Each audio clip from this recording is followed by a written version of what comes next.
We doing this? Are we doing a third week in a row of video? Because we have to now, because this is how the internet works? I guess so.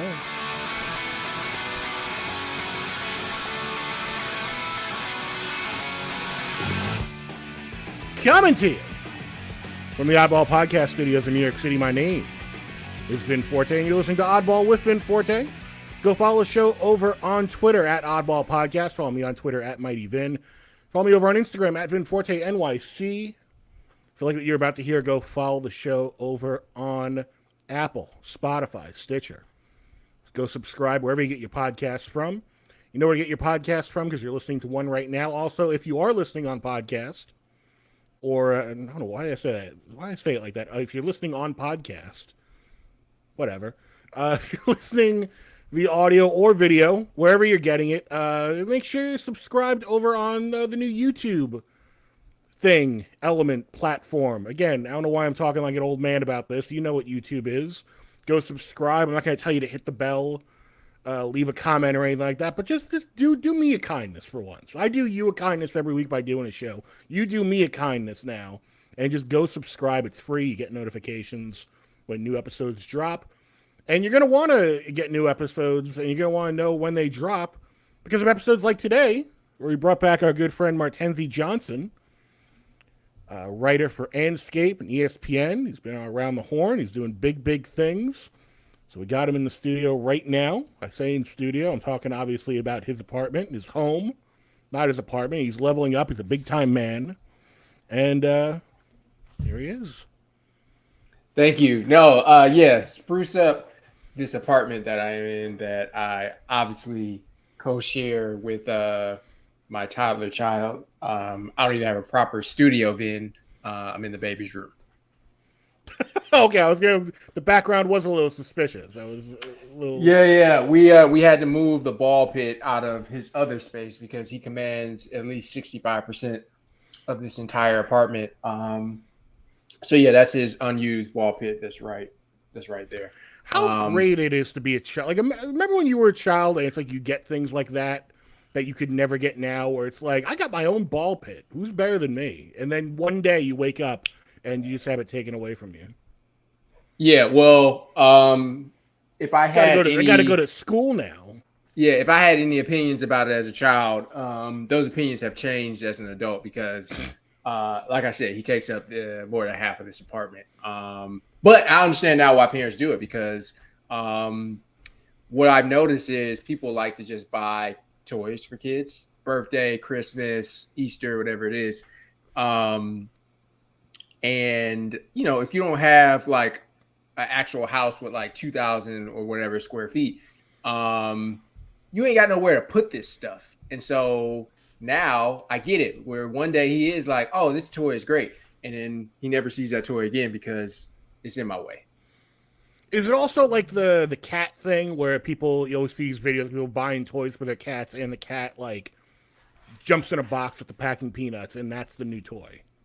Yeah. He, well, not just my child, but really any child. They find more entertainment in the box that the toy came in more so than the toy itself. Which again goes back to the original question of why do you keep buying this kid toys? But that's for another podcast and another day. Yeah, that's not. Yeah, we'll deal with that. Yeah, I hate toys. That's the punchline there. Yeah, there we go. I hate toys, but we love the playoffs. That's something we love. I assume people love it. The ratings would suggest the same. Let's talk about the ratings real quick, Vin. I saw so many.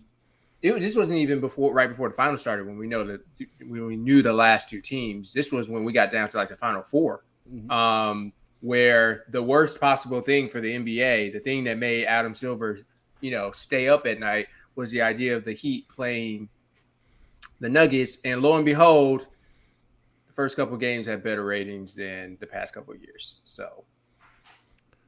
I wonder why. Maybe I think it's like good basketball. Yeah, it's about the compelling stories. Like, people are afraid in basketball, in baseball, in wrestling, and anywhere you go to move on. Yeah. Give me something new. Give me a compelling story. People were so caught up on, well, if the Lakers get to the finals again and win another, which it is, there is a compelling story there with LeBron. But what's also compelling? Denver winning their very first championship, excuse me, and Miami and the whole Jimmy Butler thing, and them being an 8th seed. Like, when was the last time an 8th seed won the championship? Never. Because I remember, like, the big example to me was, like, here in New York, like the Knicks back in '99. Like, they were, what, a 7th seed or an 8? I think they were an 8. Yeah, they were 8. Yep, they beat Miami. And then they couldn't close the deal. Spurs. Yeah. I could hear your child in the background doesn't like that. But about this finals, first off, before we get to the actual finals, I do have sort of a holdover from the playoffs proper and from specifically the Eastern Conference Finals. I got a question. Mm-hmm. Did you watch when they won and like the ceremony after? No.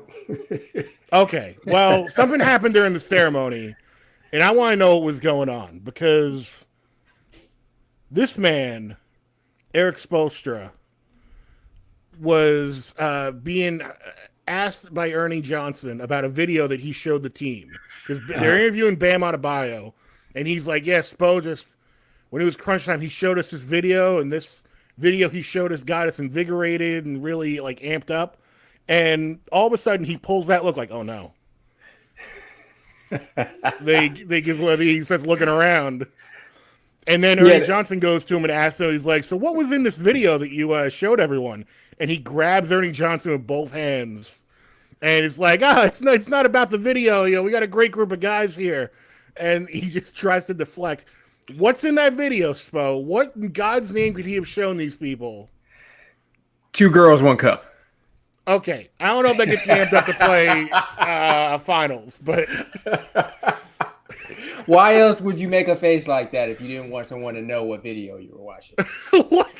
That's what I want to know, though. Like, what in God's name could this man have showed them that puts this fear of God into him, where he's like, oh God, oh, Jesus. Well, they are in Miami, so there's any number of things he could have possibly shown. I mean, he could have shown them a clip of Scarface or something, for all we know. But yeah, based on his response, I have to guess that it's something that if the media found out, the Heat would get fined like $25,000 for it, whatever it was that he showed them. Fair enough. I don't think we're ever going to find out, but something that one day, years later, when they do the Spo documentary, he'll finally reveal, like in the last. Let me text my source, Vin. Let me see if I can get a response. Oh yes, everyone's got their sources, and all the sources right now, to do a nice little segue, are talking about Jokic, and I'm saying everybody's got to calm down a little bit because we get Jokic is great, obviously, and there's sort of 2 elements to this, right? Where everyone, now that the nation is watching him in the finals, it feels like they're maybe like a little late to the party.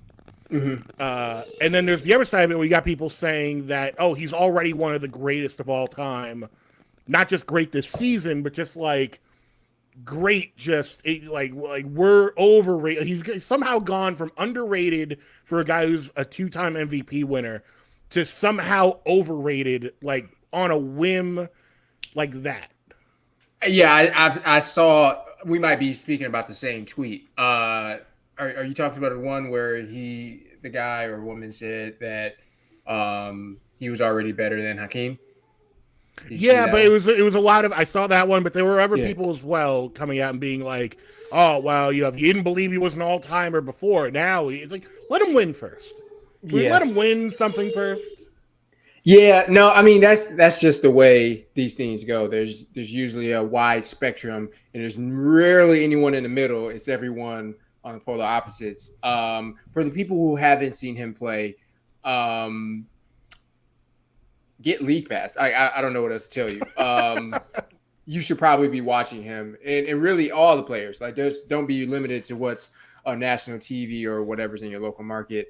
And for the people overrating him, this is par of the course for those types where there's this new exciting thing, and it either is the best thing ever or the worst thing ever. In this case, I don't know how you can say Jokic is the best center ever.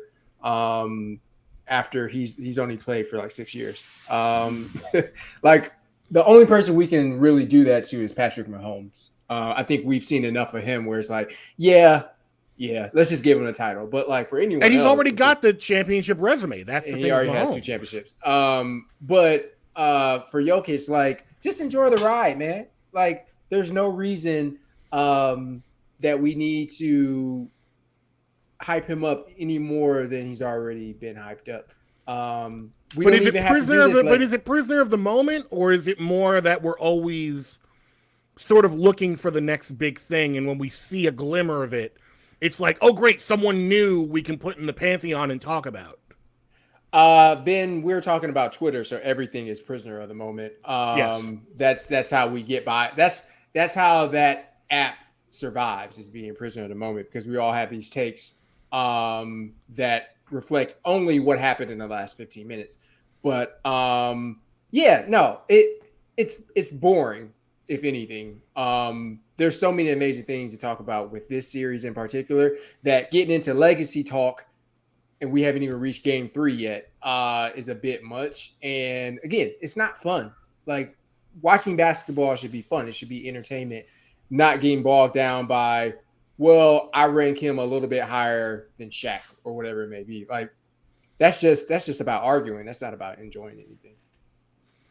And then now what do they have to do, the Nuggets, to really, I mean, besides just winning, to really cement their legacy as a team, like in these finals? Let's say they don't win it. Is there something they can do? Is there enough they can do during these finals to give themselves like a lasting legacy? Because they are one of those franchises that, you know, again, not a lot of success. Their first trip to the finals. Even if they don't win, I think you can still build something really good there. Yeah, no, I think obviously you have to win for any of this to mean anything in a larger scale. We don't talk about the teams that came up short, right? Even the 73-9 Warriors. It's what else is there to discuss other than a regular season success for that story? But yeah, so they would have to win for this to have everlasting ramifications. But besides that, though, just continue to play as well as they have. I mean, they're the number 1 seed. They're in they made it to the finals, which is, you know, not every team does. They won game 1. We'll see what happens tomorrow with game 3, but just be competitive, and just Jokic put up 40 points or put up a triple-double. Jamal Murray, keep making iconic shots. The other players, even Aaron Gordon, like keep building off of the successes that you had in game 1.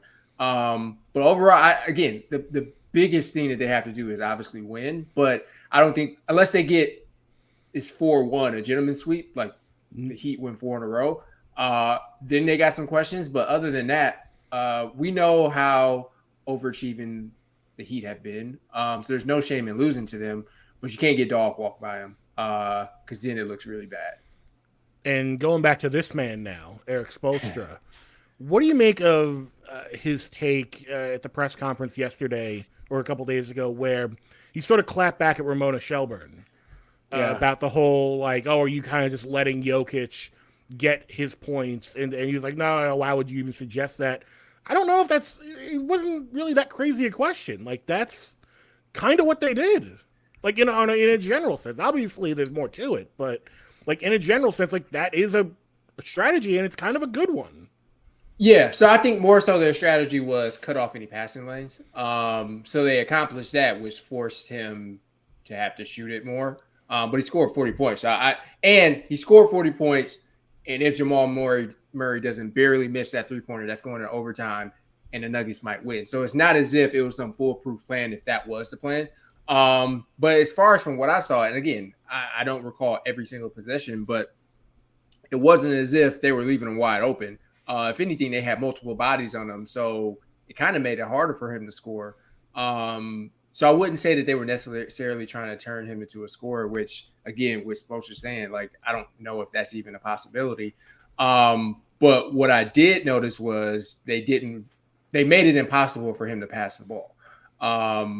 And that worked to an extent because he had more turnovers than assists, which is rarely the case with Jokic. But it might also be that they got lucky, Rui Hachimura guarded him pretty well in game one, and then we didn't hear from him ever again after that. So I get if there is something to be downplayed about Jokic, I think it is the assist, right? Because people look at him and they go, "Oh my God, this guy gets shots from anywhere. They all look like they're not going to go in. Somehow he gets them in." But while people are talking about that, it's like his assist numbers, 14, 15, 16 assists, like these are big numbers, like for a guy who can also shoot the ball. Yeah. So, if you watch game one and then parts of the Lakers series where he didn't have to dominate, his first instinct is to pass the ball. And he's obviously capable of scoring, like his career 25, whatever points per game score. So he's obviously capable of it, can shoot threes, can shoot it mid-range, in post, whatever. But much like LeBron, where I think the similarities with them, they would much rather set up the score than to score themselves. And with Jokic, it is kind of weird to see him be the scoring first guy because there are, sections of games where he ain't even looking at the basket. And to see him have to go kind of G-ball with it, which he did with the Lakers series, and he did for parts of game one too. That's unfamiliar to me. Like, obviously he scored 50 against the Suns or whatever, but what's unfamiliar to me is him being in that position where he does have to take all those shots. So if you want to give the Heat credit for that, great. But just because they won by 3 and Jokic scored 40 doesn't mean whatever they were trying to do worked per se. Because again, I don't know how you can say you had a perfect scheme for a player and he dropped 41 points. Like, that just doesn't compute to me. But I will say you got to lock him up on some level. Yeah, but that zone defense and them fronting him all of the second half, like, that was a good strategy. And that made it difficult for him. But I don't think as he said, I don't think it's as simple as, well, we got two options. We either let him score or we let him dish out assists. Like, if that was the case, they'd be paying Spo way more money than they do right now. And last thing on Jokic, what do you make of people saying before this series that, we didn't know how good he was. We haven't seen enough of him. And again, like going back to what we said before, 2-time MVP, a lot of these people are paid to cover the league. How do you miss this guy? Like, figuratively and literally. That's a good question. The only thing I can guess is, again, either you don't have League Pass or you live on the East Coast and you're not staying up for the 10 p.m. game. Now, they don't get another national game, so I will give them credit for that as far as anyone not seeing them, because I rarely saw them on national TV. But, the only excuse can be 10 p.m. is your bedtime, and you just can't stay up and watch it. Now, I didn't watch a lot of Nuggets games, but I've seen enough over the last couple of years to know that obviously this dude is good. And the 2 MVPs probably should have tipped you off that he's probably at least a little good, That's probably fair. Now, you mentioned, go away from the finals for a minute. You mentioned LeBron. There are some people out there that whenever he's not in the playoffs, much like Poochie, like, if he's not in the room, where's LeBron? And that brings us to Taco Tuesday. But now you heard Taco Tuesday, I'm getting really excited. But But this man, instead of being in the finals now, is teaming up with Taco Bell to have the trade, because Taco Tuesday as a phrase is trademarked. They're trying to get the United States government to drop the trademark for Taco Tuesday, which is currently owned by a franchise named Taco John's, which trademarked it in the late 80s, I think in 89. And it's trademarked in 49 of the 50 states by them. except for New Jersey, where some local restaurant trademarked it for just that state years before. So this is what LeBron is doing. I'm sure he had this deal long before the finals, but it's just funny to me. Like, this is what he's up to when everyone else is got their eye on the ball. What do you make of trying to get Taco Tuesday untrademarked? First, let me just say, I would prefer this offseason LeBron news compared to the other one, which you might be getting towards. I just won't spoil it for the audience, but I would much rather talk about this than that. But for the purposes of this, one, the U.S. government in good conscience cannot let Taco Bell control the Taco Tuesday trademark because, and I gotta watch what I say because I don't know if Taco Bell is a advertiser for Disney, so I don't want to say anything offensive. But I stopped eating at Taco Bell over a decade ago because I grew up and realized that there are way better tacos in this country than from Taco Bell. So just off of that principle, the government cannot allow this. But also, I gotta say, man, when it comes to LeBron, like, he's been very image conscious this entire time he's been in the league, but he's been making some missteps over this last year plus. And this is number 3 on that list, getting in bed with Taco Bell. Look how happy he is that you're putting that sauce on that taco. He's happy about however much they paid him, Ben. He's not happy about eating that. You notice he's not eating the taco. He's just putting hot sauce on it. No, he's not. Well, they're also framing this as like a benevolence thing where it's like, hey, we're Taco Bell and we're trying to free the trademark for the little guys so everyone can use it. It's like, yeah, but now you can use it too. And you're the one spearheading the campaign. Like, I don't even say Taco Tuesday. Like, I don't go around on Tuesdays like excited that I can get I can get tacos Monday through Sunday. So Taco Tuesday. But LeBron says Taco Tuesday. That's why they're doing it. Anyway, Taco Bell was one strike. The second strike was switching from Coke to Pepsi, which absolutely not. And the third one, which is just evergreen these last couple of months, getting in bed with crypto. Those 3 things in the last year have really made me question his brand strategy.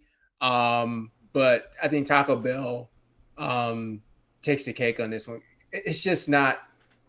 I know family members who still eat at Taco Bell, and I really want better for them in their life. But the fact that they can afford a LeBron advertising campaign means somebody's still eating it. So shout out to you people who still eat Taco Bell. I want better for you, but I'm happy for you nonetheless. Okay, fair enough.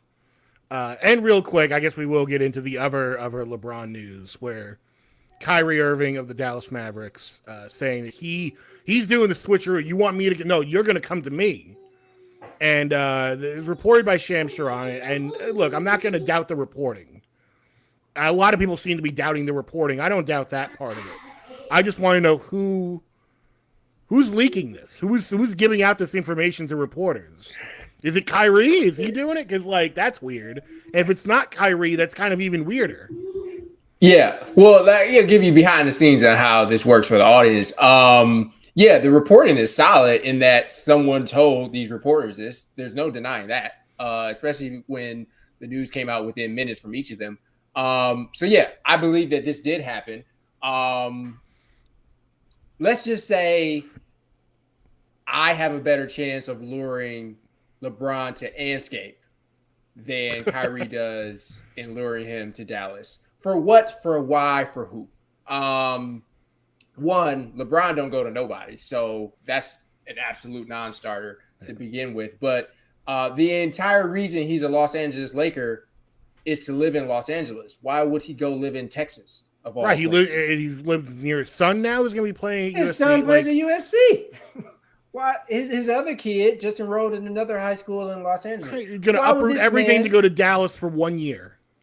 To mind you, to go through the same experiment he just went through with Russell Westbrook and Anthony Davis, and that all of your money is tied up in 3 people, and you just got to hope for the best, even though the 2 that are already there couldn't even make the playoffs together. And we saw from LeBron this year, his body cannot hold up the way that it used to. So why would you like? And the Lakers team is way better than the Mavericks. Why would he blow that up to go play with those two? And when is he going to control the ball when Luka has it the entire time? Right. No, exactly. None of it makes sense. And I heard something like they can't even get, even if they wanted to get LeBron, isn't it something like they can't? Because he's locked up for a year, and then like what? He's going to accept a buyout? Yeah, like, so it would have to be a trade, so he can go to Dallas. Which why would the Lakers even entertain that? So it would have to be a trade, and then the numbers would have to make. And then, not to mention, the Lakers are not just giving up LeBron James for players. You're going to give us some draft picks, which the Mavs don't want to give up because, I mean, allegedly, they tanked the season to keep their draft picks. So those are very important to them. So again, nothing makes sense with any of this. But we're talking like the main focus here is on LeBron, obviously. But the person who put this all in motion is clearly Kyrie Irving, and everything that man touches is nonsense at this point. So it's best to just avoid any and everything about this because there's just no point in talking about it because just because someone asks for something doesn't mean, one, it's newsworthy, or two, it's going to happen. Because I can say right now, hey, Halle Berry, come marry me. It's not news that I asked her to marry me. It would be news if she said yes, which is going to happen. It would absolutely be news. Yeah. It would be news you have to tell your wife about, too. Yeah, I would have to look into these countries that allow multiple spouses. But yeah, but LeBron's not going anywhere. Look how happy he is in that picture. He's not good. Yeah. He's got his taco fortune now. He's good. Yeah, like why? Again, it's just we're bored. It's too many days in between these games. I thought Game 3 was tonight. I thought Game 2 was on Saturday. I'm glad you mentioned that. I've been so thrown off, and has it been this way in past years? Like, is there something I'm missing here? Or I should know this, but I feel like there's 2 days in between games, and yet now there's 3. And like this doesn't. I would get 3 in between travel days, so like from game 2 to 3, and then 4 to 5, and then so on and so forth. But between game 1 and 2, and 2 and like, why are there so many gaps in the schedule? I don't know. Especially when you rush through the first couple rounds. Right, teams are playing every other day, so it just doesn't make sense. So that's why we've got to this point where we're talking about that, or what else has been a thing, whatever else, because we don't have games to talk about because there's 3 days in between games. Right, and there's really no segue into this next thing because it kind of has nothing to do with anything. But I like a good rough transition. I saw 2 videos back to back, and I was like, oh, I need to test these out by throwing the first couple videos on the screen here. So again, if you're not subscribed on YouTube, go ahead and do that. YouTube.com/@OddballPodcast. The mascots. We all know Rocky. As far as mascots go, Denver Nuggets, Rocky, the mountain lion, pretty like high up there in terms of NBA mascots. And he does some daring things. Like he does this. We could add this to the stream. Lower that Outcast music so we don't get demonetized.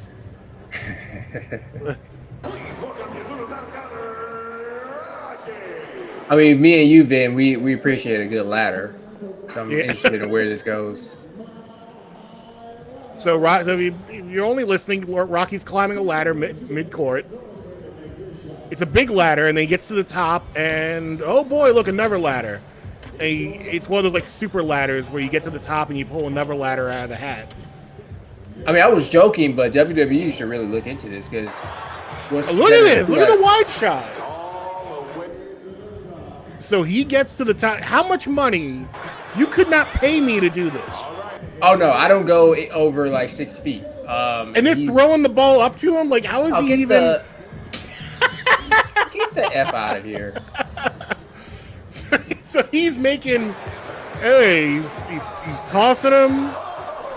He's almost making it, which is impressive in and of itself. I mean, it's scary just trying to catch the ball. It's scary watching this point of view video. Like, I'm gripping the side of my chair right now. Is this why he supposedly gets $600,000 a year? Because that's worth that. Worth every penny. Yeah. Worth every penny. But we're gonna watch that whole video. So he does that.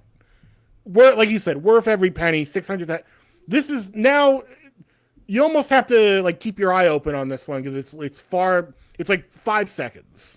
Okay. But this is the Miami Heat's mascot, not as well revered. He's just like a Philly fanatic. It's a guy named Burnie, Burnie. Because burn, heat, you get it. Yeah. He's like a Philly fanatic looking guy. He's not like an animal or anything.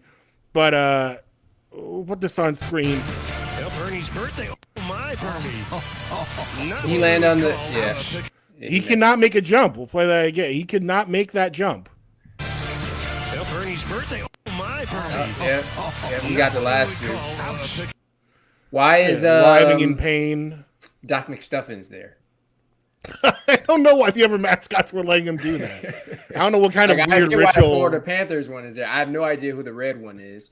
But yeah, that's Doc McStuffins. The Miami Hurricanes guys there. I guess they're all from Florida mascots. We'll play one more time. Who else is there? Hold on. Bernie's birthday. Oh, my Bernie. You missed horribly. I see a dolphin. Oh, so yeah, Dolphins. This is the Miami Dolphin. I can't make out. There's Mickey Mouse, so that makes sense. Yeah. But yeah, I'm not exactly sure why Doc McStuffins is there. Yeah, I don't know why Doc McStuffins is involved in that. But so that's how far he gets off the ground. He's not climbing any ladders. He's not up for any chicanery. And then just for fun, I really had to throw in maybe the worst NBA mascot of all time from, of course, my own Brooklyn Nets. Lifespan of 2 years from 2012 to 2014. I think I remember this thing. Now, Nets fans, look to the sky. It's time, descending from the rafters. After so long, the wait is finally over. Is this supposed to be like a Sting type of thing? Can be contained no longer. You'll see. Tonight, at long last, to this Brooklyn, your Brooklyn, to this arena. You had a video of Rocky passing out? Oh, yes. Oh, no, I've seen that, though. But this is... This guy's really hyping him up. But this is the Brooklyn Knight. Yeah. Y'all got to take this back to the drawing board, man. He just said he's your passion-given form. This is not the Quiet Storm. I don't know what this weird... impassioned, almost sexy hype up is. And all that hype just for the letdown of this is Steel. This is the Shaquille O'Neal Steel movie. That's what this is. What does the Knight have to do with the Nets? Well, because it was like the like Brooklynite. Oh. Yeah, like you never get that if no one told you that. No, because why would I think it's too different? Yeah, okay, whatever. Yeah, like, well, this was foreshadowing for what was to come from this franchise. So no, absolutely, but like, look at this proper circumstance for the inevitable letdown. Hey, look at this jagoff. Look at the chintzy. What's the old boy who was on the Tonight Show who came out and busted who fell with the Stormtrooper mask on? Oh, Shockmaster. Shockmaster. There you go. Came out on WCW. Yeah, he's the Shockmaster of the NBA. That's what Brooklyn Knight is. Lasted 2 years. Apparently, he was designed by creators. I didn't look them up by name because I don't want them to get. I don't want to give them credit. I'm sure they don't want it. By Marvel and ESPN, I think had a hand in like designing it was weird. Just blame it on Jay-Z. Yeah. Just blame it on. Yeah. Say what was that? God, I wish I had that picture queued up of I don't know if you ever saw that billboard that was in New York around that time where it was Jay-Z and Mikhail Prokhorov, and it was like the blueprint for a new tomorrow, and it was like a blue background of like Jay-Z and him next to each other, like they're putting out an album together, and that was a weird time because I lived here and I remember they really went hard into the Jay-Z. Like, oh, he's part owner. Like, this is like I said, like this is the blueprint for a new tomorrow. Like, I mean, have you seen the prompts on Twitter for what's the worst tweet you've ever seen? Yes. The city is under new management. It's not a bad tweet. It's actually a good tweet. Because that's some expert level shit talking. But in hindsight, yeah, it's probably the worst one because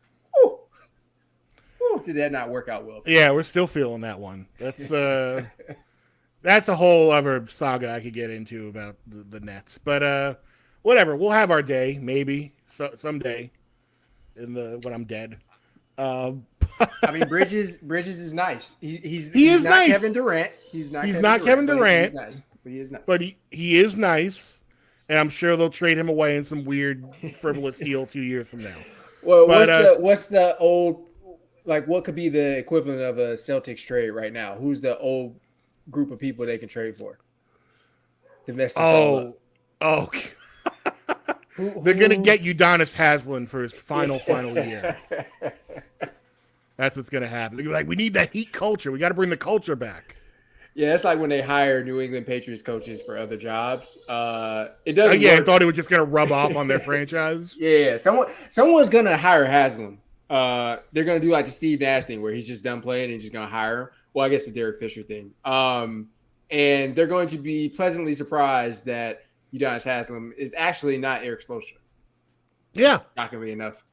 Oh, you think that's gonna be the next big sports tree that people try and talk about? Like everyone talks about, oh, this guy was under for the past 10 years.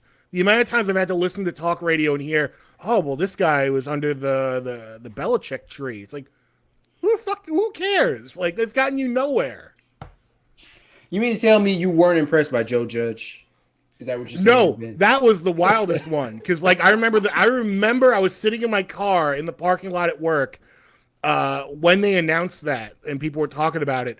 And people were like, it wasn't even like, is this a good hire or a bad hire? People were just like befuddled. They were just like, who is this guy? He was a special teams coach? What? Okay. It's one of those things where front office is like, I'm smarter than y'all. We got this. I know it sounds crazy. Right. But we got this. But it's like, bro, I don't care if John Harbaugh worked out.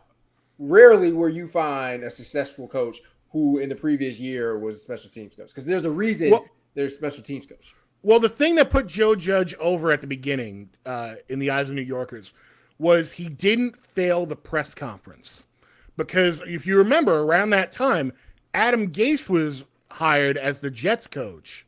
Yeah, the crazy eyes killer. And he flubbed that big time. And he's a guy who did not talk to the media, just did not ever have the right thing to say in his pocket. So when Joe Judge came out and it's like, oh, this guy can talk like a normal human being. Oh, well, he's the coach then. That's it. And now Gable's here, and it's like, okay, no, this is the real coach is a guy who can actually coach. Yeah, who's not, hung up by cliches. If I remember anything from Joe Judge's press conference. I don't watch many of these press conferences, but I sort of heard that one. And I'm pretty sure he was doing we're going to be grittier than everyone. We're going to work hard. It's just like, I mean, yeah, obviously, but like, what actually are you going to change here? And like, who are you going to hire? Falls back on 110% in effort. And it's just like, what funny enough, that didn't even happen. But no, it's speaking of bad press conferences, it's very reminiscent of not that long ago when David Fizdale was the head coach of the Knicks, and they were really sucking. And every press conference, every post game presser, he would come out and say the same thing. He'd be like, "Well, they gave good effort tonight. We got to go back. We got to watch film. It's April, my God. How much film do you need to watch?" What is we've seen? I mean, you've seen enough. This team is not good. Do something. Yeah, it's like what you learn from these press conferences is like how isolated and secluded football culture is from the rest of us, because like most of them don't know how to talk to regular human beings, and the ones who win the press conference usually are the ones who can do that. But yeah, the bad ones, you just notice like they have like no social skills because they've been inside of this football culture basically since they were in high school. They know no other thing than this. And so like the most basic question that you can ask them, they either go straight to cliches, or it's clear they never consider you would ask them that question, which I guess falls on the team too for not prepping them well. But like a lot of them are just like, bro, just have a conversation with you. Like if they were doing this with you, it would be all these awkward pauses and silences and short answers or long-winded answers that have nothing to do with what you asked, because they just do not know how to have regular conversations. Because again, like you said, they're in that world. All they know are the cliches. So when you ask them, how are we going to get out of this hole? They're like, well, we're in a submarine and we all got to take a bucket and fish ourselves out. It's like, no, just tell me what you're going to do. Give me talk like a human being. Like they just, it's football is so weird.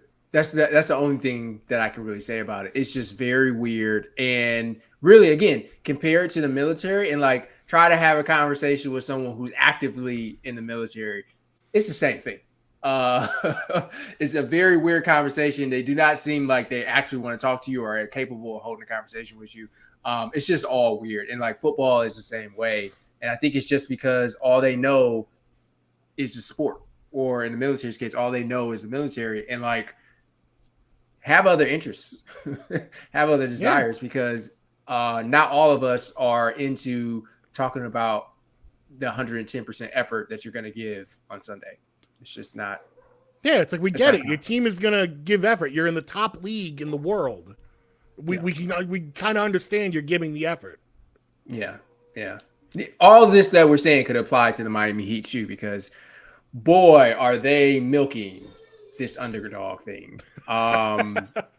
Which, mind you, on one side they will say that they're not underdogs, but then on the other they will play it up to hell. We work harder. We care about this more. All right, so why didn't you make the finals last year? Why didn't you get out the first round the year before? Why didn't you win the finals in 2020? Why didn't you know what I'm saying? Like, why were you a hair away from not even making the playoffs this year? You know what I'm saying? Like they lost in the play-in. So like again, they're great. They've made it this far. They've been a surprise, but they're really angling for the underdog narrative, and like, come on, man. Well, I think that's also like 8, man. Well, to bring it all the way back around, I think it's because we as an audience want a narrative too. Like the NBA as a corporation wants a narrative. And if they can spin like, this thing was kind of gifted to them. Like an 8th seed, their very last shot, they slip into the playoffs and now they're in the finals. Like you can't write that stuff. Write a better story then. I don't know. Like I just can't. I can't deal with people who. I guess my thing is you're an underdog because you sucked in the regular season. You know what I'm saying? So you put yourself in this position to be it, and now you're trying to reap the benefits and rewards of being an underdog. It's like, well, if you played better, maybe people would have believed in you. But at the same time, like they don't need people to believe in them. Like they're just rallying support from the rest of the nation is not going to make you into an NBA champion. Right. So like this. And the same thing for the Nuggets, where it's like, oh, no one believed it. Like, come on, man. They gave the best player in your team MVP 2-time twice. MVP consecutive years, and maybe would have given him a third. You're the number 1 seed. What else do you want? And you just lost at home, so maybe they should have doubted you. I don't know, but it's who they shouldn't doubt is you, because you're, like it says on the screen if you're watching it on YouTube, he's big time now. He's doing big things. I'm trying. You're trying. What do you got coming up on Andscape, on ESPN? I know you mentioned there's more around the horn to come over the summer. So around the horn, hopefully in the next couple of weeks, get more in the rotation with that. ESPN Radio, not every weekend going forward, but more or less every weekend going forward. I'll either be on Saturday or Sunday for one of the 3-hour shows. It kind of varies. With Andscape logged in, we'll be back hopefully next week. And then the written stuff, it's just some stuff that's in the early stages that we're going to hope to get out over the summer and heading into NFL season. So it's a lot going on, but we're maintaining. Well, that's the great thing about Andscape too. Is they really seem like they give you guys the breathing room to be like, hey, I've got a piece and it's going to be substantial. It's not one of these platforms where you got to pump it out. Oh, you're not done? Well, you got to be done right now because we got to get 15 articles out today and do they really give you the time. Yeah. So like there is stuff obviously that, they would want you to turn around in 24 hours or whatever. Right. Like the day-to-day. But it's stuff, not, like obviously it's not chasing the clicks. Like, yeah. They actually, like you said, they give you breathing room. So like for me, and I did stuff in between, but the Mississippi story I did on Brett Favre earlier this year, I started that in like October and it came out in January or February. So like, it just takes time for these things. But like a lot of websites, you might not have that time because you just need content that day. So yeah, Andscape gives you the room to breathe and report it out. And that's some of what I'll be doing this summer too. So stay tuned for that. And, once it goes up, hopefully it makes a big splash. Yeah. And with all that said, make sure you go for it. Martin, where can they follow you on the Twitter? The Twitter is, let me remember because I mix them up, 10Z Johnson on Twitter, and then on Instagram, Martenzie J, MartenZiej.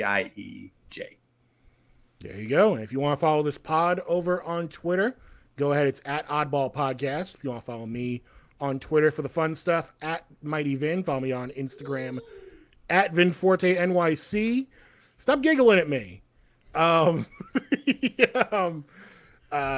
Subscribe to the pod over on Spotify, Apple, Stitcher, wherever you get your podcasts from, as well as YouTube, youtube.com/@Oddball Podcast. And with all of that said, we'll see you guys next week. Not with Martenzie, just me. Same time, same place. Maybe, hey, go follow Martenzie. But I'm out. See you next week. Bye-bye.